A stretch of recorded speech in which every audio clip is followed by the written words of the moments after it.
The world of rock and roll has seen its share of guitar legends, but none quite like Randy Rhoads. From the humble beginnings of his musical journey to the electrifying moments on stage with Ozzy Osbourne, his life was a symphony of talent, unforgettable riffs, and heavy metal brilliance. But as his fame soared to unimaginable heights, his life would take a chilling turn. Join us as we journey through the extraordinary life of Randy Rhoads, a tale of musical brilliance and a legacy that continues to inspire. This is the story of a guitar legend, from his first chord to the last. Randy Rhoads was born on December 6, 1956, in Santa Monica, California, into a musical family. His parents established the Musonia School of Music in North Hollywood in 1949. Although their home was filled with music, the family couldn't afford a record player or TV for many years. Yet this did not deter Randy. In fact, his musical journey began in a rather unusual way. At the age of 5, while exploring his mother's closet, he accidentally knocked down his grandfather's 1918 Gibson Army Navy special guitar. This incident sparked Randy's interest in playing the six-string instrument, and within a year, his mother started giving him acoustic guitar lessons. After playing successfully for several years, Randy was ready to rock and transition to electric guitar lessons at Musonia under the guidance of Scott Shelley. This decision sparked a passion in him, and from that moment, he knew what he wanted to do for the rest of his life. However, it wasn't long before Randy outgrew his new guitar teacher. After just 9 months, his teacher admitted that Randy had learned all he could teach, and in fact, Randy was now teaching him. Music was clearly Randy's calling, and by the time he was a teenager, he had already planned his career. Graduating at 16, he devoted himself to playing in bands and teaching guitar at his mother's music school. His mother noted his exceptional passion and had never seen someone with a similar love for playing the guitar. He was virtually inseparable from the instrument. In his teen years, Randy played with various local bands, eventually joining forces with Kelly Garni to form Little Women. After recruiting Kevin Dubrow as lead vocalist and Drew Forsythe on drums, they quickly renamed the band Quiet Riot. As a founding member, Randy quickly became a sensation on the Los Angeles music scene in the late 70s. His influence was so strong that fans started mimicking his polka dot vests and bow ties at Quiet Riot concerts. Randy even had a custom-made polka dot flying V-style guitar. His guitar skills were similar to the legendary Edward Eddie Van Halen, and he was known for blending flashy rock and roll with a classical touch, a style then rare in metal music. To this day, even decades later, fans of rock and metal still debate whether Randy Rhoads or Eddie Van Halen was the superior guitarist. But despite Quiet Riot's popularity in LA clubs, the band struggled to break out. Around the same time, in 1979, Ozzy Osbourne seemed to be at the peak of his career in Los Angeles. Black Sabbath had released their 8th album, Never Say Die, and completed a tour with Van Halen. Amidst the wild atmosphere of a rented Los Angeles home while working on their 9th album, Black Sabbath dropped a major bombshell: they were parting ways with Ozzy Osbourne. Without a band, Ozzy Osbourne was at the lowest point in his career, struggling with drugs and alcohol and heading down a self-destructive path. His manager and future wife, Sharon Arden, stepped in to get him back on track. The solution, it seemed, was simple: she would manage Ozzy Osbourne as a solo act. But soon they found that something was missing. Ozzy had yet to find anyone who understood music the way he did, someone who could really take the music to the next level. Enter Randy Rhoads, familiar in the LA club scene, who caught the attention of Dana Strum, who would later become the bassist for the hard rock band Slaughter. Strum persistently urged Randy to audition for Ozzy, to which Randy initially responded, "Who's Ozzy Osbourne?" But despite his reluctance, his mother eventually convinced him that he should try out, if for no other reason than to at least make some connections in the music industry. Seeing it as a chance to break out of a musical dead end, Randy agreed to try out. Ozzy recalls the audition with amusement: "I didn't know how to audition. My producer brought Randy round when I was really drunk. I'd been drinking all day, and this little guy came in, and I thought he was a girl at first. He was such a tiny guy." Randy came with his Gibson Les Paul and a practice amp and began warming up. Ozzy, heavily intoxicated at the time, was blown away by Randy's solo, wondering if he was hallucinating due to his state. Ozzy immediately offered him the job. Randy remembered, "I just turned up and did some riffs," and he said, "You've got the gig." I had the weirdest feeling because I thought, how? You didn't even hear me yet. However, it seemed they both needed each other. Ozzy was looking to revive his career, and Randy needed a bigger stage for his humble personality and extraordinary talent. Sharon noted the change in Ozzy, saying, as soon as he found Randy, it was like night and day. He was alive again. Randy was a breath of fresh air, funny, ambitious, just a great guy. However, working with Ozzy was quite a shock for Randy. He was still living at home when he traveled to England to collaborate with Ozzy, which was a whole new world for him. Until then, Randy's life revolved around Musonia School and the church led by his mother. Ozzy's rock and roll lifestyle was a clear contrast, and while Randy didn't disapprove, he definitely experienced a culture shock. But despite the initial shock, Randy quickly became a key factor in Ozzy's musical comeback. The two albums they produced together, Blizzard of Ozz and Diary of a Madman, skyrocketed to heavy metal fame, making Randy a guitar hero for his generation. On November 5, 1981, Ozzy launched the Diary of a Madman tour to promote his second album. The tour spanned Europe, North America, and Asia, further solidifying their fame. During this time, Randy expressed to Ozzy his desire to take a break from touring and recording.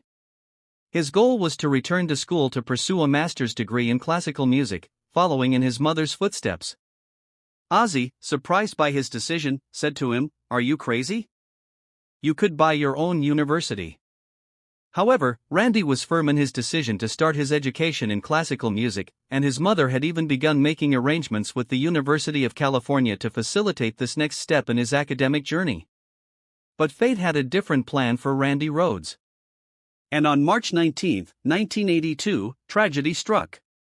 Ozzy Osbourne remembers the last conversation he had with Randy on the tour bus, where Randy expressed concern about Ozzy's heavy drinking, warning, "You'll kill yourself, one of these days."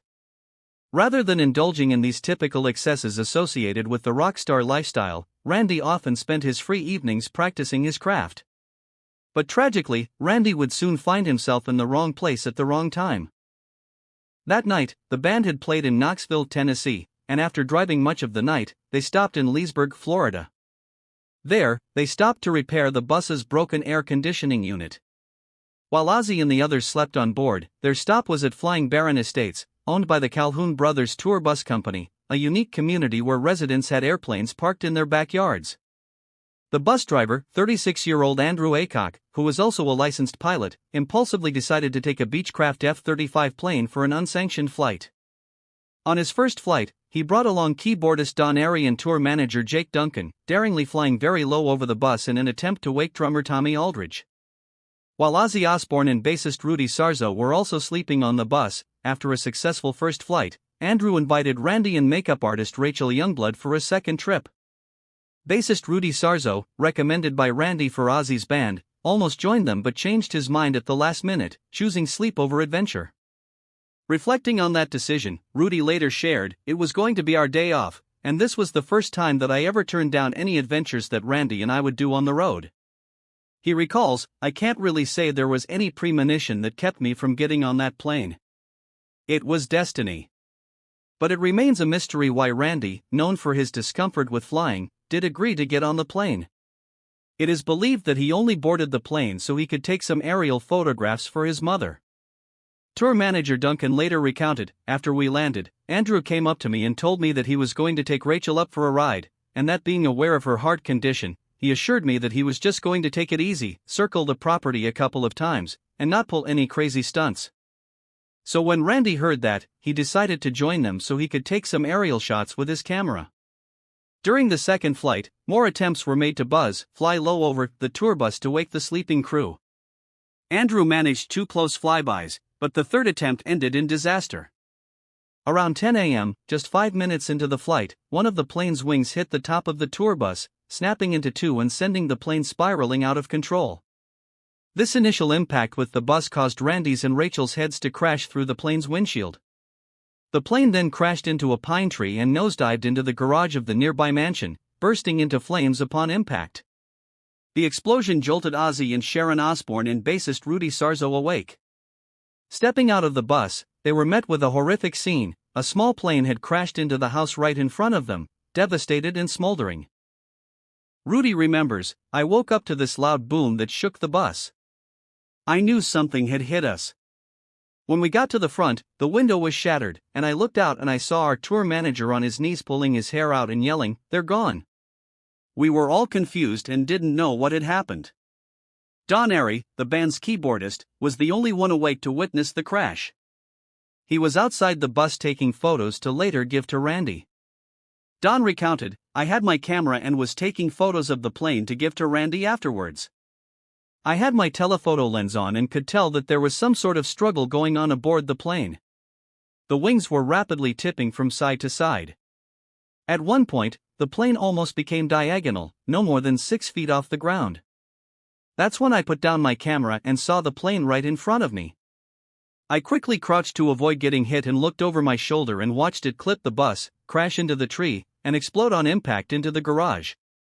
Bassist Rudy believes that Randy played a crucial role in preventing a greater tragedy. He shared, I am 100% convinced that Randy saved everybody in Ozzy's tour bus, keeping the plane from crashing into us. He recalled, it clipped the bus but did not crash directly into it, and if that had happened, we would all have perished. In the immediate aftermath of that crash, drummer Tommy Aldridge grabbed a fire extinguisher from the bus and rushed towards the crash site, attempting to extinguish the fire. Sadly, his efforts were not sufficient to control the blaze. Back then, without modern communication technology, alerting emergency services was a challenge. It took witnesses on horseback who had seen the flames and smoke to report the incident. Consequently, the group was stranded for about 2 hours before any first responders arrived on the scene. The intense fire claimed the lives of all 3 on board, leaving them beyond recognition. Randy was later identified through his jewelry. Randy died at the age of 25. Miraculously, no one in the plane owner's house was harmed. The aftermath was traumatic for the surviving band members. Sharon described the devastating sight, they were all in bits. It was just body parts everywhere. Rudy shares, dealing with the immediate reality of the tragedy, we were all hit with intense survivor's guilt. The band had to remain in Leesburg for an additional 2 days during the initial investigation, wrestling with their feelings in the wake of the incident. Meanwhile, Ozzy tried to drown his sorrow and guilt with alcohol and drugs, leaving manager Sharon with the challenging task of piecing together both the shattered artist and the broken band. In fact, the tour might have come to an abrupt end following Randy's tragic death if not for Sharon's insistence that the show must go on. Amidst the heartbreak, the band quickly found a stand-in guitarist in Bernie Torme. In the investigation that followed, the National Transportation Safety Board concluded that the crash resulted from poor judgment. The report detailed that the pilot, who was a rock group driver, took an aircraft from the hangar without permission to joyride members of the group. The NTSB investigation determined that the bus driver's aviation medical certificate had expired. It was also found that he had been the pilot in another fatal crash in the United Arab Emirates 6 years earlier. There were rumors that Andrew might have been trying to target his ex-wife, who was standing near the Ozzy Osbourne tour bus at the time of the crash. Ozzy Osbourne later revealed that Andrew had been seen doing cocaine all night prior to the tragic accident. The FAA's toxicology test confirmed that Andrew indeed had traces of cocaine in his system, while Randy Rhoads only had nicotine in his body. The autopsy report concluded that Randy died as the result of multiple skull fractures with traumatic laceration of the brain secondary to an aircraft accident. His body was then severely burned after the impact with the house. In the years since Randy Rhoads' death, Ozzy Osbourne has frequently spoken about his deep respect and affection for the late guitarist. I knew instinctively that he was something special. He was like a gift from God. We worked so well together. Randy and I were like a team, you know. He gave me a reason for carrying on. Prior to his death, Jackson Guitars was designing a signature model for Randy named the Jackson Randy Rhoads. Randy received one prototype, a black offset V that became the foundation of Jackson's RR series, but he died before the model went into mass production. Jackson Guitars later released a replica of Randy's iconic white pinstripe V, meticulously crafted based on extensive examination of his original guitar. Only 60 units were made, each priced at $1,619.56, symbolic of Randy's birth date. In 2021, Randy was posthumously inducted into the Rock and Roll Hall of Fame, cementing his legacy in the annals of music history. As we reflect on the remarkable life and legacy of Randy Rhoads, it's clear that his impact on the world of music extends far beyond the years he spent on this earth. A legendary guitarist, Randy redefined the boundaries of rock and metal with his innovative style and classical influence.